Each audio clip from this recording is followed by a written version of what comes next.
Happy Saturday. তার সঙ্গে আজকে কী কী রান্না করব সেটা তোমাদের দেখাবো। নমস্কার, আমি বনশ্রী, বড়দের কোনো ছোটোদের অনেক অনেক ভালোবাসা জানিয়ে আজকের ভিডিওটা শুরু করছি। তো আজকে কী কী রান্না করব সেটারই ব্লগ তোমাদের দেখাবো।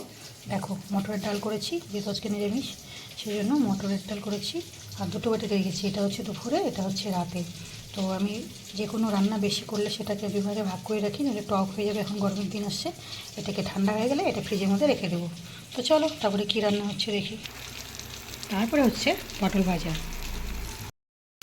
এরপর হচ্ছে আলু আর করলা ভাজা। নিরামিষের দিন একটু ভাজা না হলে পরে ভালো লাগে না, সেজন্য ভাজা করছি দুই রকম। পরে হচ্ছে কাঁঠাল।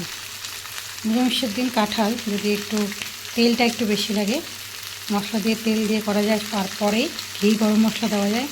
নিরামিষ কাঁঠালটা কিন্তু পেঁয়াজ রসুন থেকেও কিন্তু খেতে খুব বেশি ভালো হয়। কী করছে দেখি। ও বাবা, শোনো মা, কী করছো মা? কাজ করছি। কাজ করছো? কী কাজ করছো? আজকে নানু দিদুন আসবে, এই জন্য। নানু দিদুন তোমার আসবে? তাই নাকি? আমি তো জানি না তোমার নানু দিদুন আসবে যে। তোমাকে কি কে বলেছে? দিদুন বলেছে? আচ্ছা, সেই জন্য তুমি বিছানা ঠিক করছো? আচ্ছা ঠিক আছে, বিছানা ঠিক করো। নানু দিদুন বলে আসবে, আমরা কিন্তু কেউ জানি না, ও বলছে ও নানু দিদুন বলে আসবে। এরপরে রান্না হচ্ছে শাক ভাজা, এরপরে হচ্ছে আমের চাটনি।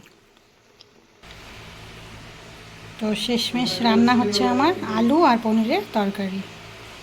তো সোনামা কি খেলছো? সোনামা লুডো খেলছে। এটা হচ্ছে ওর, কে নিয়ে এসছে? কে নিয়ে এসছে বলো? আমার নানু। নানু হঠাৎ করে, তার মানে আমার বাবা হঠাৎ করে চলে এসছে। অনেকদিন ধরে বলছে দাদু আসো দাদু আসো, আর ও, আমরা জানিই না যে দাদু আসবে। দাদু হঠাৎ করে চলে এসেছে, আর ওর জন্য একটা খেলনা গিফট নিয়ে এসছে, ব্যাস ওটা নিয়ে ও বসে পড়েছে।